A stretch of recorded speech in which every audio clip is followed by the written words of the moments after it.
네, 혹시 지난 주일 설교 제목 기억나십니까?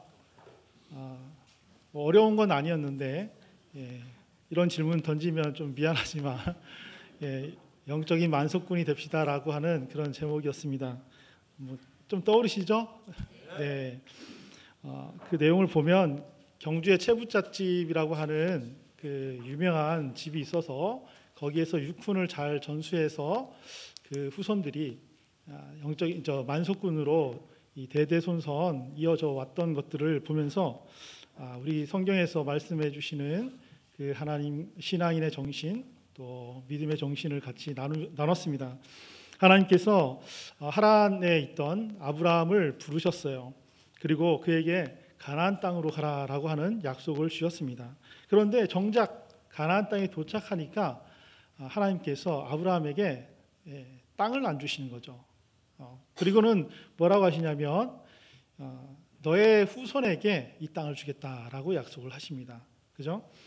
하나님께서 너의 후손에게 땅을 주겠다라고 하시면서 또 한 가지 말씀을 하셨는데 그 내용이 뭐냐면 너의 후손이 이제 다른 곳에 가서 이집트에 가서 객이 될 것이다.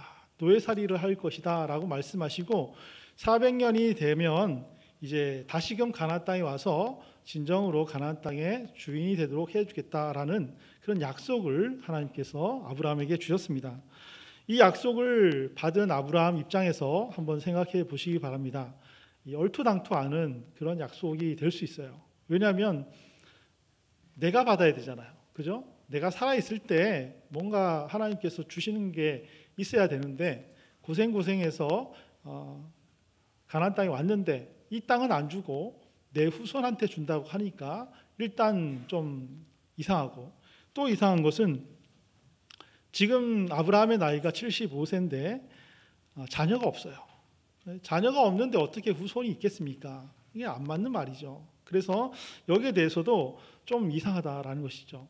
더 이상한 것은 이런 이상한 약속을 아브라함은 또 굳게 믿었다라는 것이죠. 아브라함은 지금 자식이 한 명도 없을지라도 하나님께서 언젠가는 내 몸에서 자녀를 잉태케 하시고 그리고 그 자식으로 큰 민족을 이루어서 이집트에서 훈련을 거친 다음에 가나안 땅, 하나님 주신다고 하는 이 약속의 땅에 주인이 되도록 해 주실 것이다 라고 하는 이 이상한 약속을 아브라함은 이상하게 믿었습니다. 그래서 아브라함은 아내 사라가 죽었을 때 그 가나안 땅의 해족속 에브론에게 찾아가서 내가 그 아내를 장사를 해야 되니까 땅을 좀 파십시오라고 요청을 해서 막벨라 굴이 있는 그 땅을 돈을 주고 사게 되는 것이죠. 더 이상한 것은 그냥 공짜로 주겠다고 거저 가져가라고 했는데 싫다고 나는 돈 주고 사야겠다라고 해서 비싼 돈을 치르고 그 땅을 이 매매 계약서를 써서 구입을 했다라는 것입니다. 그렇게 해서 법적으로 완전히 자신의 소유로 삼은 다음에 그곳에 아내를 장사하고 또 나중에 아브라함도 그곳에 장사가 됩니다. 왜 아브라함은 이런 번거로운 일, 좀 공짜를 준다고 했는데 이걸 내팽개치고 이렇게 대가를 치르는 바보스러운 일을 했을까요? 그것은 자신의 그 후손을 위한 준비 작업이었다라고 말씀을 드렸습니다.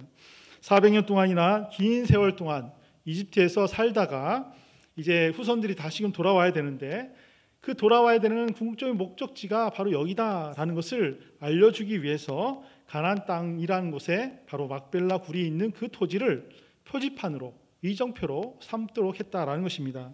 그 이후에 아브라함의 그 아들 부부였던 이삭 부부도 그곳에서 묻혔어요.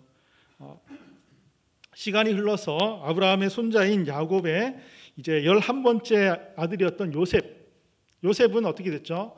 이복 형들에 의해서 인신매매를 당합니다. 그래서 이집트로 종으로 팔려가게 됩니다. 그런데 그곳에서 13년 동안 종살이도 하고 이 감옥살이도 해서 막 고생을 많이 했지만 하나님께서는 그것을 훈련의 과정으로 만드셨죠. 결국 이집트의 국무총리가 된 이 요셉이 야곱 그 아버지 야곱과 그 가문들을 다 이집트로 이민을 오도록 그렇게 합니다. 아브라함의 후손이 장차 이집트에서 종살이 노예살이를 할 것이다 라고 했던 이 하나님의 약속이 어느 정도 이루어진 것이죠.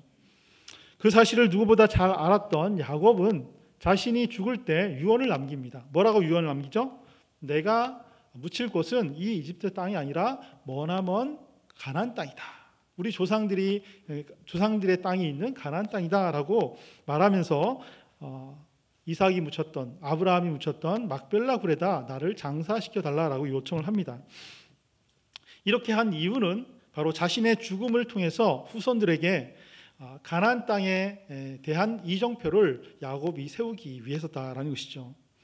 자, 그런데 아버지 야곱은 이렇게 가나안 땅에다가 무덤을 치러 달라고 했는데 그 아들이었던 요셉은 다른 유언을 합니다. 뭐라고 했죠? 요셉은 나는 이집트에다 그냥 묻어 달라라고 요청을 합니다. 왜 그랬을까요? 언젠가 이스라엘 백성들이 이제 출애굽 이집트에서 해방되어서 가나안 땅에 가야 되는데 자신의 무덤조차 이곳에 남지 않으면 어떻게 해요? 자신들이 가야 되는 그 궁극적인 목적지 본향이 가나안 땅이라는 것을 망각해 버리게 된 것이다라는 그런 염려 때문이었다라는 것입니다. 그래서 요셉은 자신의 무덤은 이집트에 남겨둬라라고 해서 자신의 무덤과 자신들의 후손들이 언젠가 가야 되는 그 가나안 땅을 서로 이렇게 연결시켜주는 교량 역할을 바로 자신의 무덤을 통해서 하기를 원했다라는 것입니다. 이처럼 하나님의 약속에 대한 아브라함의 믿음은 아들, 손자, 증손자, 대대손손 이어짐으로 영적인 만속군의 삶을 살 수 있도록 만들어줬고 뿐만 아니라 하나님의 약속에 대한 이 믿음은 후손들에게 이어졌어요. 그죠? 그래서 이 약속이 대대손손 이어져서 바로 오늘날까지 오게 되었다라는 것입니다. 자, 이렇게 해서 스데반 집사가 오늘 말씀을 전했어요. 그리고 나서 끝난 것이 아니라 오늘도 계속해서 이 사도행전에서 설교를 합니다. 그 오늘 읽었던 말씀의 이 주제는 무엇일까요? 여기에 대한 주제는 바로 하나님의 약속의 때라는 것입니다. 여러분, 오늘 본문에 등장하는 17절 말씀을 한번 보도록 하겠습니다. 17절 말씀 같이 한번 읽겠습니다. 시작. 하나님이 아브라함에게 약속하신 때가 가까움에 이스라엘 백성이 애굽에서 번성하여 많아졌더니 세월이 흘러서 아브라함의 후손이 이제 이집트에서 점점 번성해서 너무너무 많아졌다라고 합니다. 여러분, 성경에 보니까 많아졌다라고 하는데 이것은 그냥 조금 많아진 정도가 아니라 셀 수 없을 정도로 손가락으로 계산기로 세울 수 없을 정도로 엄청나게 많아진 것들을 의미할 때 바로 이 많아졌다라고 하는 단어를 사용합니다. 다시 말해서 아주 큰 민족이 되었다라는 것이죠. 과학 이론 중에 카오스 이론이라고 하는 것이 있어요. 이게 다른 말로 바꿔서 얘기하면 혼돈 이론이라는 것이죠. 예측 불가능한 혼동 상태가 있는데, 다시 말해서 자연 현상이라든지 아니면 전체 우주의 이런 현상이라든지 또 기상이변, 기상의 이런 현상이라든지 우리가 예측할 수 없는 이런 정말 혼돈스러운 이런 상황 속에 우리가 놓여 있는데, 이런 혼돈이라고 생각해서 너무 불규칙하고 예측 불허한 그런 상황이다 라고만 생각됐던 그런 모습도 자세히 보면 아주 논리적인 규칙이 있다라고 하는 그런 이론이에요. 그래서 여러분, 우리가 날씨 일기예보를 우리가 하긴 하지 않습니까? 그죠? 여러분, 일기예보는 어떻게 관측을 하죠? 물론 여러 가지 기압이라든지 이런 거 하긴 하지만 구름이 만들어졌다가 없어졌다, 바람이 불었다 없어졌다가, 그죠? 이런 것들을 우리가 어떻게 예측을 합니까? 예측을 못 하잖아요. 그런데 바로 이 카오스 이론의 근거에서 그런 예측 모델을 만드는 거예요. 그죠? 우리 인생도 마찬가지입니다. 우리 인생을 어떻게 예측하겠습니까? 그런데 이 과학자들은 이 카오스 이론의 근거를 따져서 이렇게 보면 어느 정도 예측이 된다라는 것이죠. 하나님의 약속도 바로 이와 같다라고 할 수 있습니다. 여러분, 우리가 서두에 말씀드렸다시피 하나님께서 아브라함에게 땅은 안 주고 약속만 줬어요. 너의 후손이 가나안 땅에 땅을 차지할 것이다. 그런데 그 가나안 땅을 차지하기 전에 이방에 가게 되어서 그곳에서 400년 동안 노예살이, 종살이를 하다가 돌아올 것이다 라고 하는 약속을 줬어요. 이게 예측 가능한 일입니까? 그죠? 있을 수 있다고 생각되는 그런 말인가요? 전혀 그렇지 않다는 것이죠. 그런데 보니까 그 가운데서 지금 세월이 흐르고 보니까 어떻게 해요? 이루어졌다는 것이죠. 요셉의 초청에 의해서 이집트로 야곱의 가문들이 이민을 갔어요. 그죠? 이민 갈 줄 꿈에도 생각을 못했는데 숫자를 따져보니까 요셉과 그 아들 그리고 또 손자까지 계산을 했더니 75명이에요. 여러분 75명이 타국에 가서 사는데 살다가 큰 민족이 될 수 있을까요? 물론 될 수도 있겠죠. 그죠? 그러나 여러분 진짜 우리가 예측할 수 없습니다. 그런데 그런 일이 벌어졌어요. 셀 수 없을 정도로 아주 큰 민족이 되었다라는 것이죠. 장정만 60만 명이라고 했습니다. 그런데 장정이기 때문에 여기서 장정은 이제 가족이 있는 장정들이잖아요. 그죠? 그러면은 뭐 가족들, 아이들, 부모님들, 할아버지, 할머니들 다 따지면은 60만에서 엄청나게 많은 그런 대민족이 되었다라는 것입니다. 자식이 없던 아브라함에게 그토록 큰 민족을 이루게 하겠다라고 하는 이 하나님의 약속이 바로 이루어졌다라는 것입니다. 이 시간에 우리가 특별히 유의해야 할 점이 있는데 그것이 뭐냐면 바로 17절 상반절에 언급되어 있는 이 말씀입니다. 하나님이 아브라함에게 약속하신 때가 가까움에, 여기서 바로 이 약속하신 때가 가까움에라는 말씀에 우리가 좀 기억을 잘 가지고 계시면 좋겠습니다. 여러분 그러면 하나님께서 아브라함에게 약속하신 때는 언제일까요? 사도행전 7장 6절에 보면 이 때에 대해서 언급하는데 같이 한번 읽어보도록 하겠습니다. 사도행전 7장 6절입니다. 시작. 하나님이 또 이같이 말씀하시되 그 후손이 다른 땅에서 나그네가 되리니 그 땅 사람들이 종으로 삼아 400년 동안을 괴롭게 하리라 하시고, 하나님이 일찍이 아브라함에게 약속하셨죠. 후손들이 이집트에서 400년간 종살이 노예살이를 거칠 것이다 라고 약속을 하셨습니다. 여러분 하나님께서 아브라함에게 약속하신 이 때라는 것은 이제 400년에 걸친 그 노예살이가 마칠 때라는 것이죠. 그때가 가까워졌을 때 하나님께서 모세라고 하는 아주 걸출한 지도자를 세워서 이집트에서 이스라엘 백성들을 구원해 내십니다. 그리고 가나안 땅에 가도록 만들어 주셨다라는 것이죠. 이처럼 이집트에서 종살이로 400년 동안 살던 이스라엘 백성들을 구원해 내신 분 누구시죠? 모세를 세워서 구원해 내신 분은 바로 하나님이시다라는 것입니다. 또 이스라엘 백성들로 하여금 400년 동안 종살이를 하도록 하신 분 누구시죠? 하나님이시다라는 것이죠. 다시 말해서 모든 것은 하나님의 뜻 가운데 있다라는 것입니다. 바로 여기에 우리가 간과해서는 안 되는 중요한 메시지가 있습니다. 하나님께서는 약속하신 때가 있다는 거죠. 하나님께서 약속하신 때, 그 때가 있다는 것을 우리는 꼭 기억해야 한다는 것입니다. 이 세상 그 누구도 자발적으로 노예살이를 선택하는 사람이 없어요. 노예살이라고 하는 것은 정말로 비참한 인생입니다. 눈물과 고통과 괴로움이 총체적으로 있는 그러한 상황이다라고 할 수 있습니다. 여러분 노예에게 꿈이 있다면 무슨 꿈이 있을까요? 단 1초라도 자유를 누리는 것이죠. 여러분 여자분들은 잘 모르시지만 남자분들은 군대를 갔다 오게 되는데 여자분들이 제일 싫어하는 내용 중에 하나가 군대 얘기인데 잠깐 얘기 드리면 여러분 저도 군대를 갔지만 군대에 가면서 정말 제가 가장 큰 소원이 있었어요. 그게 뭐냐면 1초라도 자유를 누리는 것이었습니다. 맨날 감시 속에 또 이렇게 관리 속에 있다 보니까 얼마나 답답한지 견딜 수가 없는 거예요. 그래서 막 하나님께 기도했죠. 하나님 정말 눈 탁 감으면은 제가 바깥에 집에 있게 해주십시오. 그런데 한 번도 안 들어주셨어요. 눈 뜨면은 맨날 그 내후반이고 군부대 아니었고 너무너무 막 그래 혼자서 몰래 막 울기도 하고 그랬어요.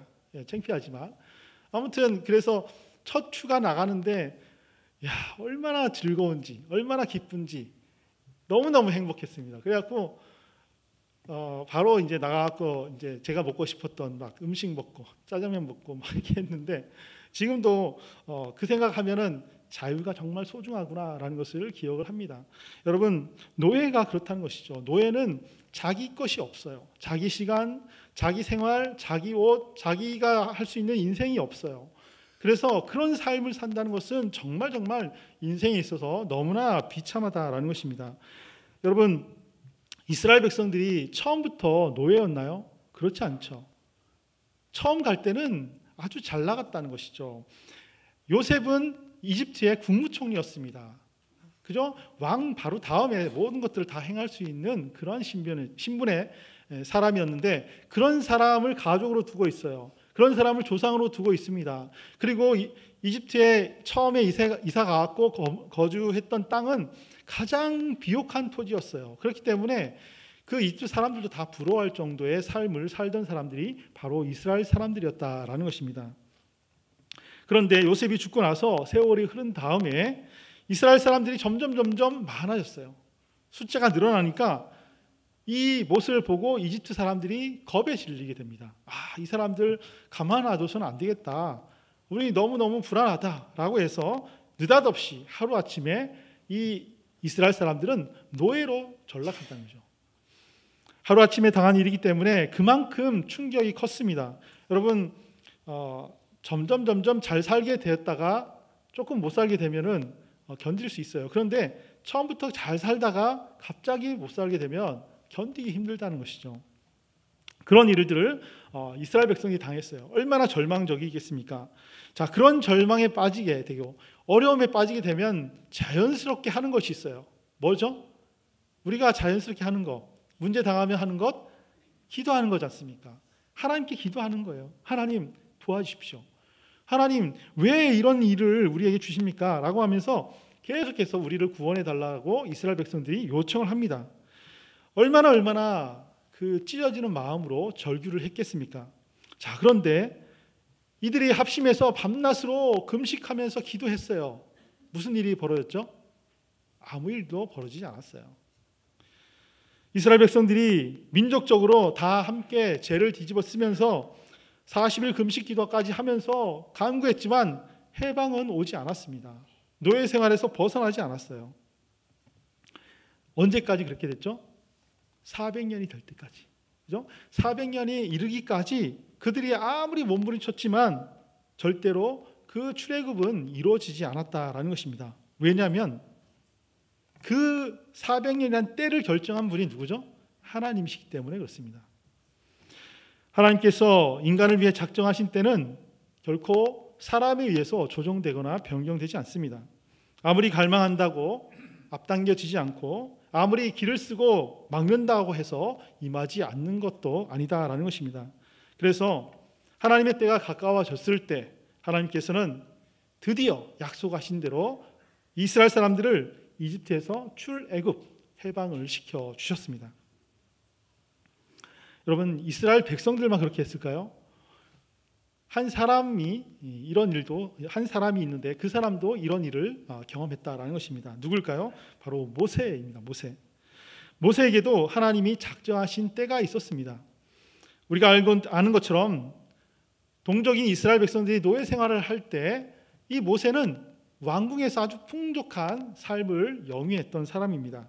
이집트 왕궁에서 이집트의 왕자의 신분으로 부귀영화를 누렸습니다. 편안했죠. 그가 40년 동안 이런 삶을 누렸어요. 그러다가 어느 날 이집트 병사가 이스라엘 사람들을 때리는 것을 보고 못 참고 그를 죽여버리는 것이죠. 결국 범죄자의 신세로 전락해서 왕궁을 도망가게 됩니다. 그가 무작정 찾아간 곳이 있는데 바로 광야였어요. 그 광야 이름은 미디안 광야였습니다. 그곳에서 뭘 했을까요? 중년의 나이가 된 이 모세가 할 수 있는 것은 바로 양치기였습니다. 양치기.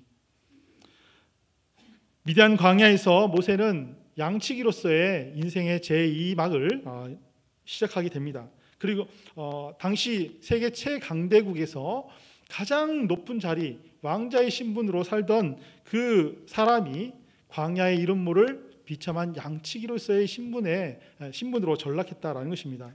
얼마나 그 삶이 고달프고 절망이 되었겠습니까?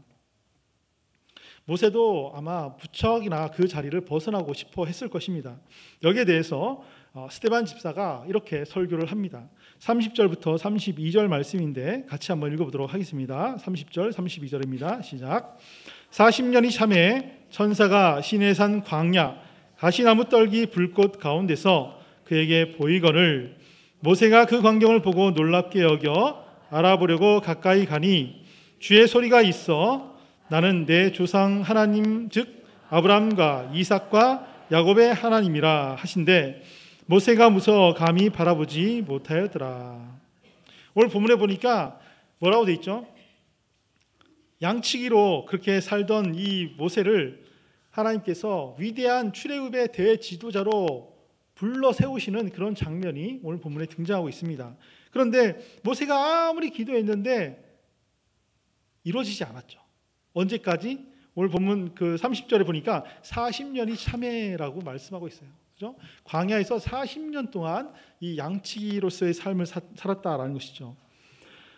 계속해서 기도하고 부르짖었지만 40년이 차기까지 벗어날 수 없었다라는 것입니다. 여러분, 왜 하나님께서 40년이라는 이 날짜를 정하셨을까요? 왜 하필 그때를 그렇게 정했습니까? 여러분, 이 40년이라고 하는 때를 정하신 분이 누구실까요? 하나님이시잖아요. 그죠? 하나님께서 이집트 왕자였던 모세로 하여금 40년 동안 광야의 양치기 삶을 살게 하셨습니다. 그 기간을 정하신 분은 모세 자신도 아니고 또 주변에 있는 사람도 아니고 하나님이시다라는 것이죠. 하나님께서 정하신 그 40년이 차야만이 하나님께서 그를 부르시고 출애굽의 대역사를 이루시는 지도자로 사용하셨다라는 것입니다. 여기서 우리는 똑같은 메시지를 발견하게 됩니다. 모세가 그렇게 목 터지게 외쳤고 기도했는데 하나님이 작정하신 그 40년이 차기 전에는 결코 그 양치기의 삶에서 벗어날 수 없었다라는 것입니다. 물론 모세는 임의로 벗어날 수 있었어요. 누가 그곳에 붙잡고 있는 거 아니거든요. 양치기의 삶이 싫었기 때문에 그냥 가면 돼요. 그 자리를 박차고 나가면 됩니다. 그런데 만약에 모세가 그 미대한 광야에서 양치기의 삶을 자기 임의대로 박차고 갔다면 어떻게 되었을까요? 하나님에 의해서 이스라엘 백성들을 해방시키는 출애굽의 그 대지도자의 위치는 결코 얻지 못했을 것입니다. 또한 오늘날 우리 성도들이 그렇게 모세 하면서 존경하는 그 모세가 결코 되지 못했다라는 것이죠. 아마 광야에 또는 이 세상에서 먼지처럼 그렇게 희미하게 사라져 버리고 말았을 것입니다. 성도 여러분, 왜 하나님께서 때를 정하셔서 일을 하실까요? 이스라엘 백성들에게는 400년이라는 때를 정하셨고 모세에게는 40년이라는 때를 정하셨어요. 왜 하나님께서 이렇게 때를 정하셔서 일을 하십니까? 여기에 대해서 스데반 집사가 계속해서 이렇게 설교를 합니다. 35절부터 36절 말씀 같이 한번 읽어보겠습니다. 시작. 그들의 말이 누가 너를 관리와 재판장으로 세웠느냐 하며 거절하던 그 모세를 하나님은 가시나무 떨기 가운데서 보이던 천사의 손으로 관리와 속량하는 자로서 보내셨으니 이 사람이 백성을 인도하여 나오게 하고 애굽과 모세와 광야에서 40년간 기사와 표적을 행하였느니라. 여러분, 모세의 나이는 80세였습니다. 80세의 나이에 하나님께서 모세를 부르셔서 그 이후 40년 동안 하나님의 도구로 무수히 많은 기사와 표적을 행하면서 이스라엘 백성들로 하여금 약속의 땅 가나안 땅에 들어갈 수 있도록 그렇게 제3의 인생을 살게 하셨습니다. 첫 번째 삶은 왕궁에서 40년, 두 번째 인생의 삶은 광야에서 40년, 세 번째 인생의 삶은 이집트를 탈출한 출애굽한 이후 이스라엘 백성들을 가나안 땅으로 인도하는 그런 40년이었어요. 이 세 번째, 여기서 중요한 것은 제 세 번째 인생이죠. 이스라엘 백성들을 출애굽시켜서 가나안 땅에 가게 했던 그 세 번째 인생, 이 인생이 없었다면, 만약에 없었다면 우리는 결코 신앙으로 훌륭한 이 모세를 만나지 못했을 것입니다. 비천한 모세에게 위대한 신앙의 지도자, 이스라엘 백성들을 가나안 땅까지 인도하는 그런 지도자의 삶, 바로 제3의 인생을 살 수 있도록 그렇게 된 이유가 과연 무엇일까요? 그것은 바로 하나님이 정하신 때까지 제 두 번째 인생, 미디안 광야에서 40년이라는 인생의 이막이 있었기 때문에 그렇다라는 것입니다. 40년 동안 모세는 미디안 광야에서 하나님에 의해서 제3의 인생을 살 수 있도록 준비하는 하나님의 도구로 가다듬 받는 그런 인생을 살았다라는 것이죠. 하나님의 때가 될 때까지 그는 철저하게 다듬어지는 그런 삶을 살게 됩니다. 여러분, 왜 하나님께서 때를 정해서 일을 하실까요? 그 기간을 왜 하나님께서 40년이라는 기간으로 정했습니까? 그것은 바로 모세보다 모세를 더 잘 아시는 하나님이시기 때문에 그렇습니다. 여러분 10년이면 되잖아요. 그죠? 10년이면 강산이 변한다고 하는데 아니면 그냥 1년만 해도 하나님께서 바꿀 수 있지 않겠습니까? 그런데 왜 기왕이면 빨리 그 기간을 단축해 주면 좋겠는데 40년을 정하셔서 그 40년을 꽉꽉 채울 때까지 하나님께서 기다렸나 이거죠. 그것은 모세를 너무나 잘 아시는 하나님, 모세를 통해서 인생의 제3막을 열어서 살게 하기 위해서는 그가 준비가 되어야 되는데 그 준비하는 시간은 1년도 아니고 10년도 아니고 바로 40년이 필요하다라는 것을 깨뜨려 보셨기 때문에 그렇습니다. 마찬가지입니다. 왜 이스라엘 백성들은 400년이라고 하는 그 엄청난 세월을 이집트에서 노예 생활을 할 수밖에 없었을까요? 그것은 이스라엘 백성들이 누구인지 어떤 사람들인지를 하나님이 너무나 잘 아시기 때문에 그렇습니다. 400년이라는 그 노예살이의 삶이 꽉꽉 채워져야만이 그들이 드디어 하나님이 약속하신 가나안 땅을 차지할 준비가 되기 때문이다라는 것이죠. 하나님께서는 그 400년이라는 노예 생활을 통해서 이스라엘 백성들로 하여금 강인한 민족으로 연단되는 시간을 가졌다라는 것입니다. 그 결과 여러분 오늘날 보면 이스라엘 백성들은 어떤 백성이 되었습니까? 세계에서 가장 강한 민족성을 가진 나라가 되었어요. 그죠? 애국심 하면 전 세계에서 이스라엘 백성들을 최고로 치거든요. 이것을 통해서 바로 봤을 때 하나님의 때를 하나님께서 이렇게 정하셔서 하는 것이 그냥 괜히 하시는 것이 아니구나라는 것을 우리는 발견하게 된다는 것입니다. 오늘은 어떤 날입니까? 오늘 여러분 12월의 넷째 주이죠. 다시 말해서 우리를 구원하기 위해서 이 땅에 오신 예수님의 그 성탄절을 앞둔 12월의 넷째 주입니다. 예수님께서 언제 이 땅에 오셨죠? 지금으로부터 약 2000년 전에 이 땅에 인간의 몸을 입고 오셨습니다. 그리고 십자가의 죽으심과 부활하심을 통해서 우리를 죄와 사망에서 건져 주셨습니다. 예수님께서 이 땅에 오신 것 그냥 갑자기 그렇게 된 것이 아니죠. 오래전부터 하나님께서 우리 사람들에게 약속하셨어요. 그죠? 하나님의 약속의 성취가 바로 예수님이 이 땅에 오신 것입니다. 자, 그러면 왜 예수님이 이 땅에 오신 것, 그 예수님에 대한 약속의 성취가 지금으로부터 약 2000년 전일까요? 1000년이면 되지 않을까요? 아니면 3000년 전이면 어떨까요? 왜 유독 2000년이라는 시간이 필요할까요? 사도 바울이 갈라디아 4장 4절에서 여기 대해서 이렇게 설명을 합니다. 갈라디아 4장 4절 같이 한번 읽어보겠습니다. 시작. 때가 참에 하나님이 그 아들을 보내사 여자에게서 나게 하시고 율법 아래 나게 하신 것은 뭐라고 하죠? 때가 참에. 그죠? 예수님이 오시는 그때를 정하시는 분이 누구예요? 하나님이시다라는 것입니다. 우리 인간들보다 우리 인간을 더 잘 아시는 창조주 하나님께서 우리 죄 많은 인간들에게 언제 예수님이 필요한가? 그죠? 예수님이 계시되는 그때가 가장 적합한 때가 과연 언제인가? 이걸 너무나 잘 아셨다라는 것이죠. 그래서 하나님께서는 그 때를 정하시고 그 때가 찼을 때 바로 예수님을 이 땅에 보내주셨습니다. 이처럼 예수님께서 2000년 전에 오신 것도 하나님의 바로 때이고 하나님의 때가 찼기 때문이다라고 하는 이 사실을 우리가 믿는다면 여러분, 예수님의 성탄을 맞이하는 우리에게 귀한 교훈이 주어지게 됩니다. 그것이 무엇일까요?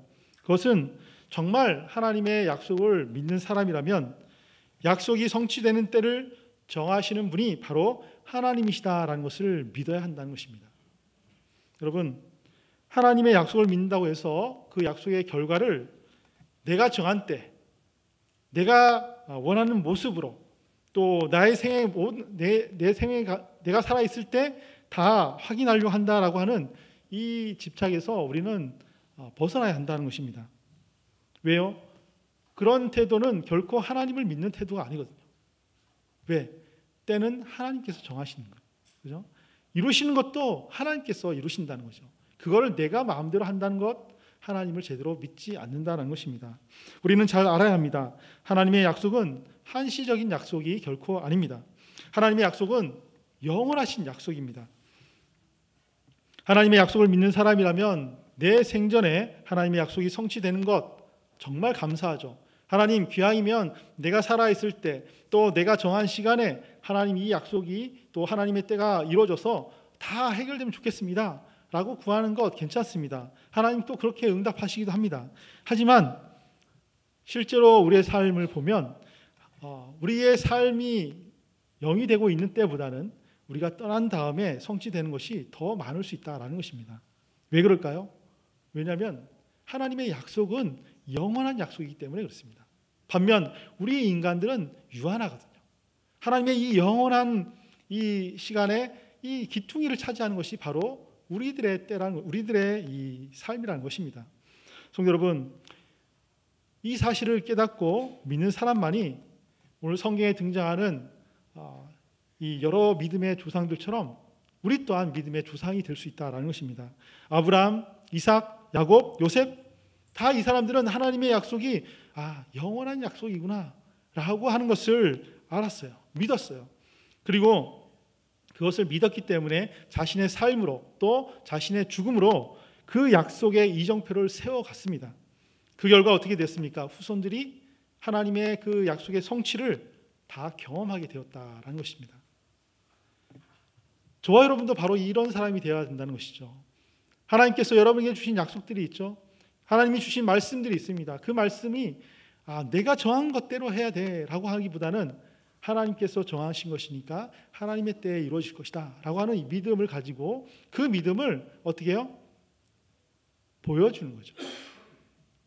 나만 하는 것이 아니라 여러분의 자녀들에게도 그 믿음을 기억할 수 있도록 이정표를 세워가는 삶이 되어야 한다는 것입니다. 이제 말씀을 정리하겠습니다. 성도 여러분, 계속 말씀드리지만 하나님의 약속은 영원하신 약속이에요. 그 약속이 성취될 때를 결정하시는 분 바로 하나님이십니다. 모든 일의 때가 하나님의 권한 속에 있습니다. 이 사실을 우리가 꼭 믿어야 합니다. 또한 기억해야 될 것이 있는데 하나님이 정한 때는 우리에게 있어서 가장 좋은 때라는 사실입니다. 우리를 창조하신 하나님이시기 때문에 여러분, 저와 여러분보다 우리 자신을 하나님은 더 잘 알고 계십니다. 그렇다면 여러분, 무엇이 믿음일까요? 정말 믿음은 하나님의 약속은 영원한 약속이라는 것을 믿는 것, 이것이 바로 믿음입니다. 성경이 말하는 참된 지혜란 내가 믿는 이 약속이 성취되는 때 이것을 정하시는 분이 하나님이시구나라는 것을 아는 것, 이게 바로 지혜라는 것이죠. 그러면 누가 신실한 성도일까요? 하나님의 약속을 믿는 사람답게, 나보다 나를 더 잘 아시는 그 하나님을 믿는 사람답게 오늘 주어진 삶 속에서 열심히 믿음의 삶을 살아가는 겁니다. 씨를 뿌리는 것입니다.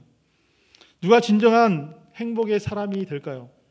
하나님의 약속이 이루어지는 그 결과, 하나님께서 정하신 그 정한 때, 이거를 어떻게든지 내가 다 확인하려고 한다라고는 이 집착에서 자유하는 사람이 진정한 행복자라고 성경은 말씀합니다. 그런 사람이 바로 믿음의 사람으로 세워지는 사람이에요. 여러분, 믿음의 열매를 내가 다 확인하지 못할 수 있습니다.